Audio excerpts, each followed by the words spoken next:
Welcome.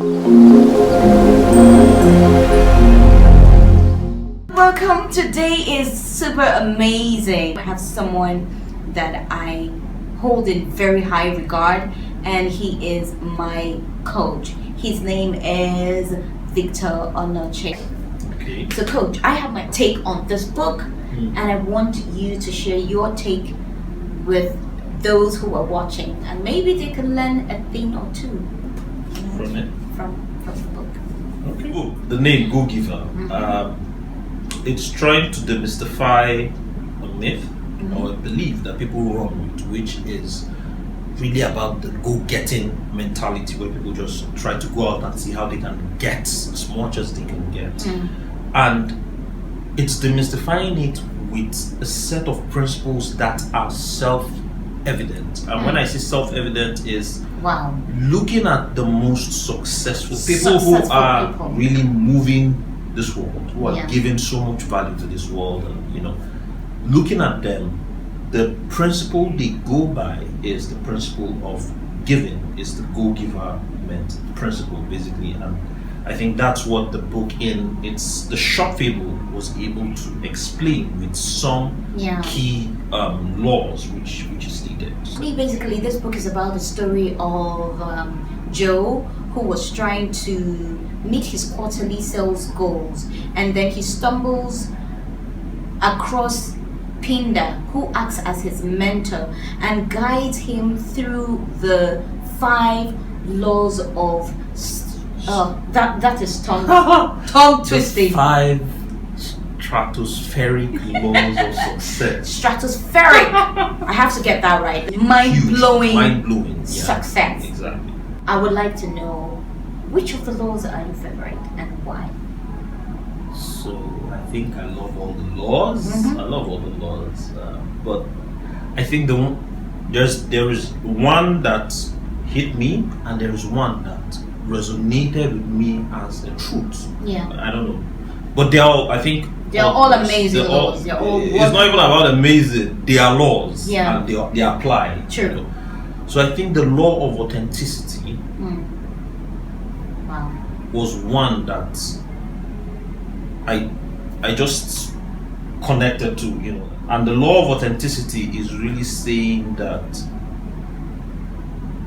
the thing people buy most is you. Before any product or anything, it's you. And that's really what we call brand. Exactly. I don't know if you know about this quote that says, don't try to be someone else. Be you. Every other person is taken. So that's the law of authenticity in a nutshell. So what other law is there? So there is the law of value. Great. Which I think it's actually the first law in the book. So the law of value is saying that our net worth is tied to how much more we give in value than we receive in payment. Wow. That's what it's saying. And he went on to explain, he talked about that word, it came up again, passion. It's difficult to give much more in value when you are not passionate about something. Because when something comes, it's something that is, and that it's authentic. You are authentic with your passion. You are able to give even a better experience of whatever it is, because you'll always keep getting better in that thing. And it shows, and people will pick it. They will pick it. People will pick it. I always say to myself, don't underestimate the value of the energy that you carry. It's huge. It's huge. People can tell if you believe in the product or you believe in yourself or not. And that is what they will buy into. This law makes me go back to something I read about Steve Jobs and most of the successful people. People who have ideas are able to sell these ideas because of a strong belief in them, and it's that belief and that passion that people buy, that people latch onto, because they may not understand the jargon that you are saying, but it's that energy, that belief that you hold so dear about that product that people buy into. Apple is not really about the products than a culture, a mindset. Oh yeah, a mindset. Yes, it's really about people who want to change things, who want to make a dent in the universe. And so that's really, it's almost like he's calling on those people.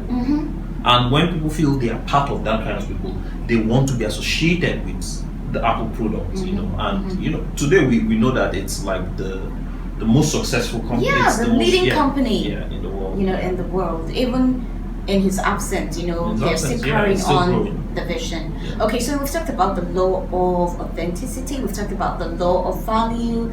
We have 3 more laws to touch on. Yes.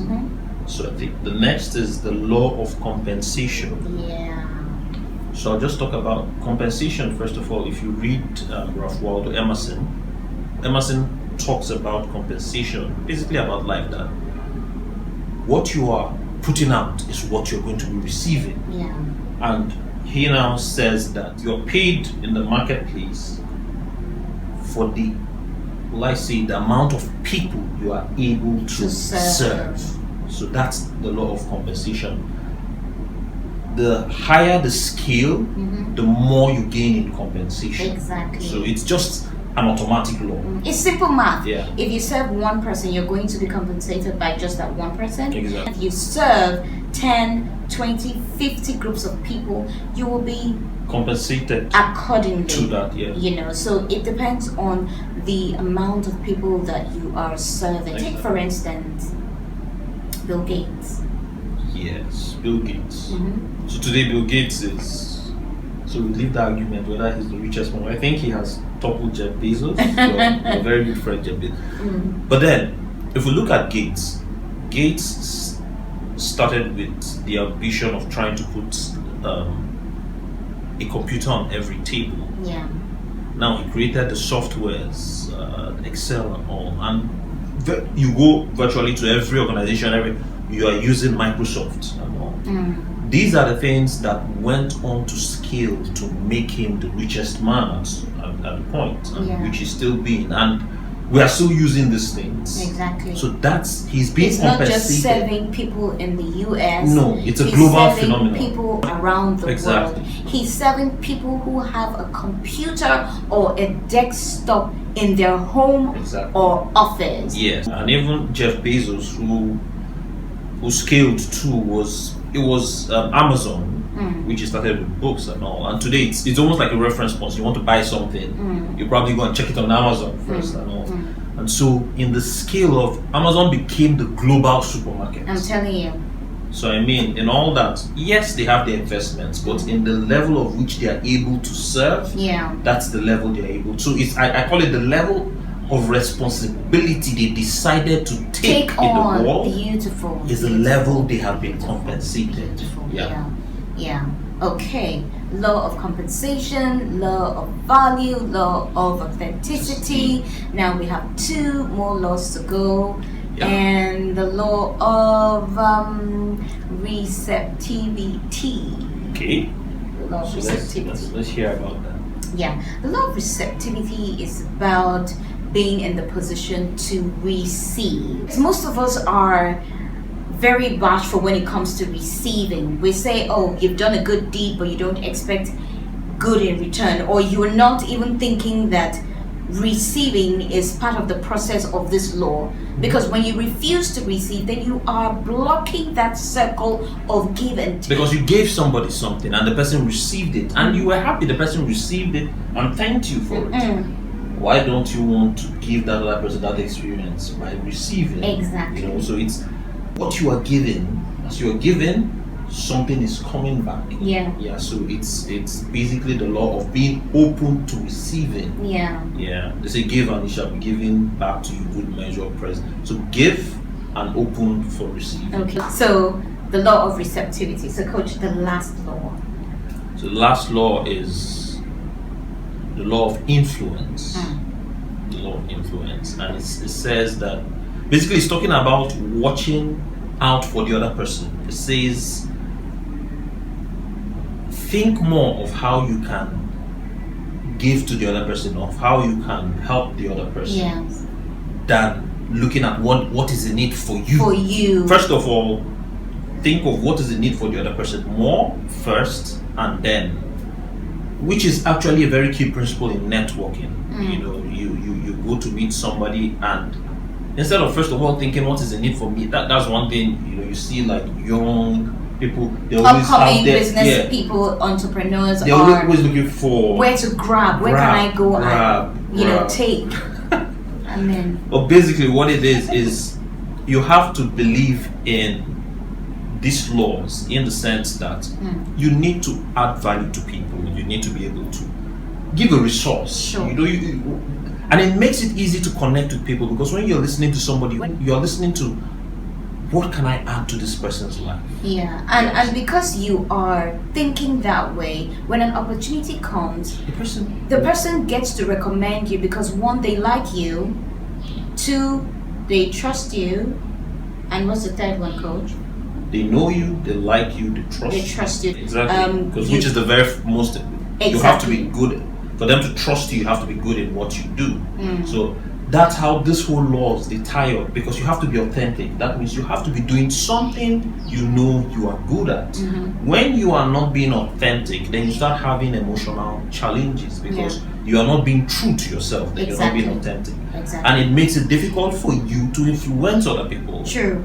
That's a problem. True. And then you will not be compensated as much. Why? Because you have not been authentic to be able to focus on something you are passionate about, to scale it, to be able to give more value, for you to be compensated. So it's a circle. The laws, it ties in. They're really a circle. It ties in. So. And while you were talking about that law of influence, something hit me. I think influence is more on character. It is.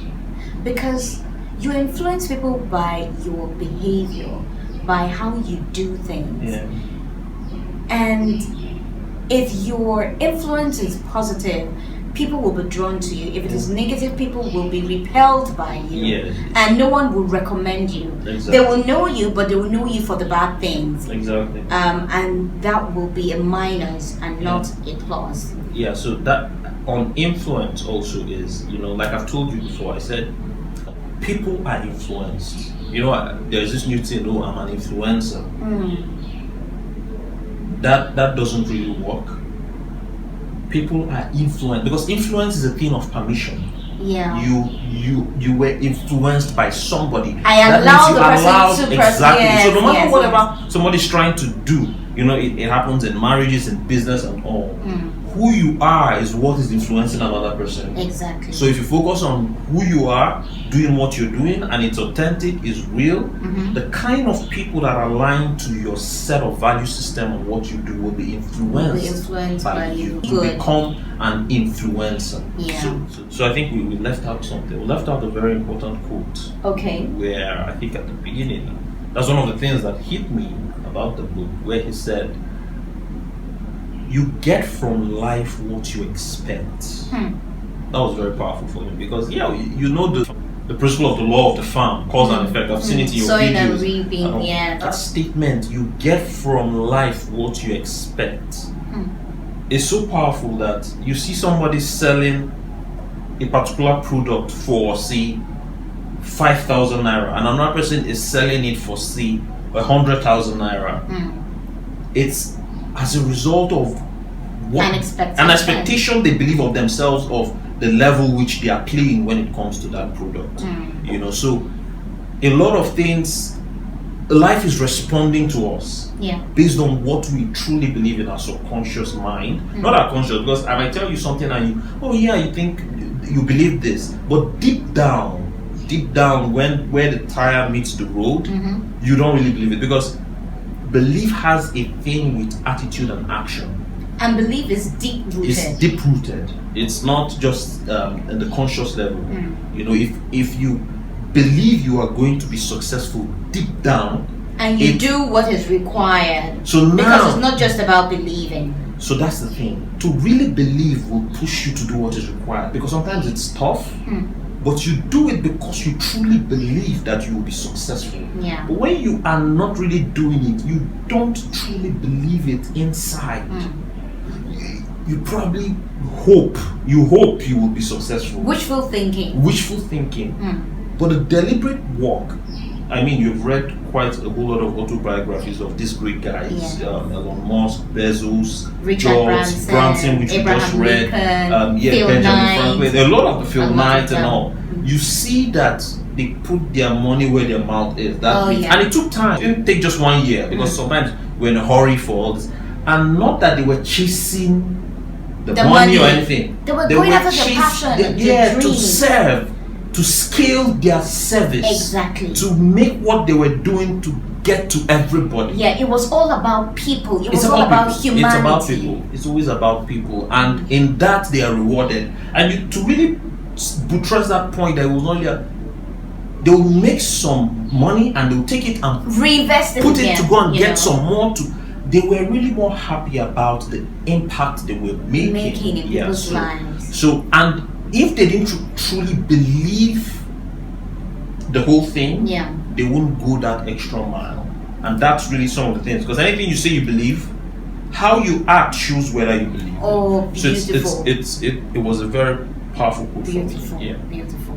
So thank you very much for taking the time to really listen to us do a book review on The Go-Giver. This is an amazing book. It is a short read. It's a parable, and there are so many things to learn from the book. And then for those who, like when you go to check the book, you want to read the book, you're probably looking at those who talk about the book. You see someone like Michael E. Garber, you see Seth Godin, John Assaraf, Pat Williams, Don Hop, top people. Stephen M.R. Covey, they all commented on the value of the book. So I think it's really a good one. It's a good one. It's an excellent book. And a very short one. Yeah, and a very short one to read too. So if you have read The Go-Giver, I would love for you to put in the comments section what your take or perspective on the book is. And I would encourage those of you who are yet to read the book to go out and look for the book. It was interesting reviewing this book with Coach Victor, and it's a pleasure. I will see you in my next video. Peace and angels.